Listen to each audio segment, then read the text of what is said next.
വാണിജ്യ ആവശ്യങ്ങൾക്കുള്ള പാചകവാതക സിലിണ്ടറിന്റെ വില കുറഞ്ഞു. സിലിണ്ടറിന് 70 രൂപ 50 പൈസയാണ് കുറഞ്ഞത്. 1685.5 രൂപയാണ് കൊച്ചിയിലെ പുതിയ നിരക്ക്. വിവരങ്ങളുമായി ചേതൻ ചേരുന്നുണ്ട്. ചേതൻ, ജനങ്ങൾക്ക് ആശ്വാസമാകുന്ന ഒരു വാർത്ത തന്നെയാണ് വരുന്നത്. കുറച്ച് നാളുകൾക്ക് ശേഷം ഈ വിലക്കുറവ് അതിനെ എങ്ങനെയാണ് കാണേണ്ടത്?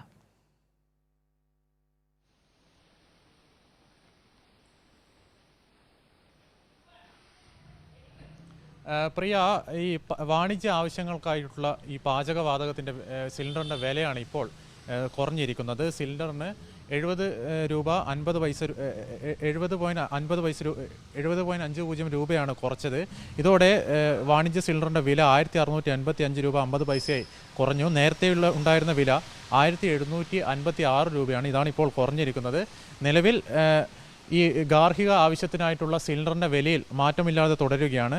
നമുക്കറിയാം, ഇന്ന് രാജ്യം അവസാനഘട്ട തെരഞ്ഞെടുപ്പിലേക്ക് കടക്കുകയാണ്. ഇത് കണ്ടുകൊണ്ട് ഒരു ജനങ്ങളുടെ കണ്ണിൽ പൊടിയിടാനുള്ള നടപടിയാണ് ഇപ്പോൾ ഉണ്ടായിരിക്കുന്നത് നിസ്സംശയം നമുക്ക് തീർത്ത് പറയാം.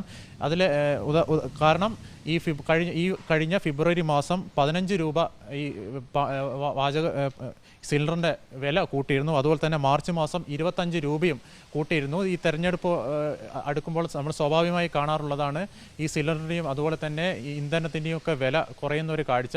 അതുതന്നെയാണ് ഇവിടെയും ആവർത്തിക്കുന്നത്. ഇതിൽ എടുത്തു പറയേണ്ട ഒരു വസ്തുത, 2014 മോദി സർക്കാർ ആദ്യമായി അധികാരത്തിൽ വരുമ്പോൾ അന്ന് വാണിജ്യ സിലിണ്ടറിൻ്റെ വില 405 രൂപയാണ്. ഇതാണ് ഇപ്പോൾ 3 ഇരട്ടിയോളം വർദ്ധിച്ച് 1000-ഓളം രൂപയിലേക്ക് കടന്നിരിക്കുന്നത്. അപ്പോൾ ചിത്രം വളരെ വ്യക്തമാണ്. തെരഞ്ഞെടുപ്പ് മുന്നിൽ കണ്ടുകൊണ്ട് തന്നെയാണ് ഈ സിലിണ്ടറിൻ്റെ വില കുറച്ചത് എന്ന് നിസ്സംശയം നമുക്ക് പറയാം. പ്രിയ, ശരി, എന്തായാലും വാണിജ്യ സിലിണ്ടറിന്റെ വില കുറഞ്ഞിരിക്കുന്നു. തെരഞ്ഞെടുപ്പ് മുന്നിൽ കണ്ടുള്ള നീക്കം കേന്ദ്രം നടത്തിയിരിക്കുന്നു എന്നാണ് സൂചിപ്പിക്കേണ്ടത്. അതിൻ്റെ വിശദാംശങ്ങളാണ് ചേതൻ നൽകിയത്.